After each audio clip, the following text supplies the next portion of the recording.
Good morning. The knock on China's military and weapons systems is that they have yet to be tested on a modern battlefield. So the stupendous growth in China's Navy, for example, has been brushed off by some Western military analysts because nobody has any idea how good it is until they find out the hard way. The skirmish between India and Pakistan earlier this month blows up a lot of those narratives that we believed in before. It will remake the global geopolitical landscape and push more countries into the BRICS column because it strikes at the foundation of the advantage with aligning with G7 and NATO countries, which is that an alliance with Western countries is more beneficial to their national security. China is Pakistan's top arms supplier, and Pakistan used this Chinese-built plane, the J-10, to shoot down Indian fighter jets. At least 2 of them, according to U.S. defense officials. India admitted to losing 3 Rafale aircraft. Pakistan said it shot down 5 Indian planes in total, along with 25 drones.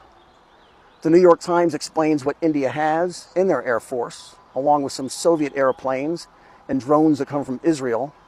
India's main strike power is the Dassault Rafale. India will have 62 of those aircraft by 2030, or fewer now, I suppose. Pakistan used Chinese-built J-10s in these engagements, and this is their foreign minister, Dar, who told Parliament that Pakistani forces were ordered to only engage the Indian aircraft who launched weapons.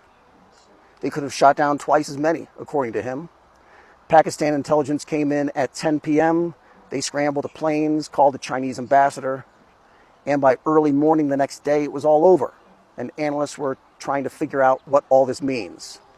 Chinese platforms have not yet been battle-tested, said Bloomberg. Now they were, and what just happened in India means that other countries are going to want the capability to do what Pakistan just did. This is a take from a media outlet here in China, which goes a little bit deeper into what happened on an operational level. The PL-15E is a Chinese-built missile with a longer range than the ones the Indians were carrying. This point involves the difficulty of integrating different technologies and platforms into operational proficiency. Fighting doctrines, systems, training, platforms all need to work together smoothly and fast. Pakistan's Air Force is mostly Chinese-built, while India has planes from Russia, France, AWACS systems from Brazil, and all that leads to more complexity. The avionics and weapons systems are from countries that are not merely incompatible but unfriendly. As investors learned that Pakistan deployed Chinese-built air defense and engagement systems, they immediately bid up stocks in the companies that built them. Chengdu Aircraft Corporation is the maker of the J-10C, and its stock is up 40%. Nothing advertises a weapon's worth like success in real-world combat. It answered questions about China's ability to produce advanced weapons and raised new ones about what will happen next. The J-10 was designed to go up against the top Western jets, the F-16 and the Rafale. The model used by Pakistan was introduced 10 years ago and deploys 2 systems that our analysts were wondering about. How good are Chinese radars and avionics, and are those PL missiles as good as advertised? We also learned that the J-10 was stealthy. The Indian planes knew they were painted by Pakistani radars, but they didn't know where the hits were coming from. All of those are important, and they take on much more significance now that we know how things turned out. But it's the price tag which is going to move markets. The J-10 does everything that the Rafale does, and more, at less than half the price. Last year, when the capabilities of the J-10 were just theoretical, countries in the Middle East and Africa were negotiating to buy. Now those deals will go through and lead to a lot more. China has caught up, and countries can buy the top equipment at half the price. This analysis from Bulgaria is terrific, and it asks some good rhetorical questions. We should assume first that the success of the J-10 and its support systems and missiles are going to mean big export markets for Chinese arms makers. But another question becomes urgently relevant.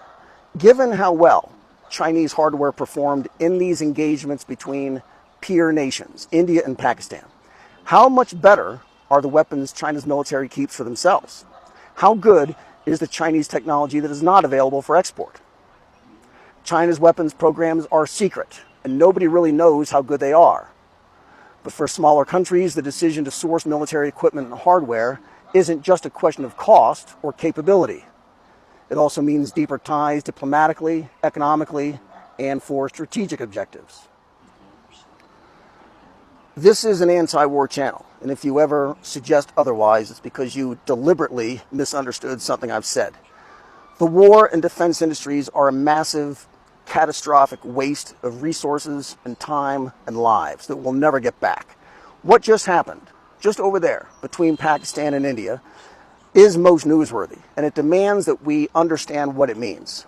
Trillions of dollars of global defense spending will be redirected over coming decades from Western arms suppliers to Chinese companies, starting right now.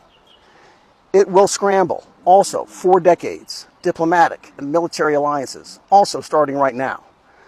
This is all very good news for what now will be a huge arms export industry for China. And it's all very bad news for Dassault and our own top military contractors. But we live in a finite world, and we already don't have nearly enough civilian aircraft or civilian pilots for them. Countries are going to look at these price tags and conclude, correctly, that they can buy more than twice as many fighter jets and better ones with the same money. And they will. This is Chengdu in Sichuan. Be good.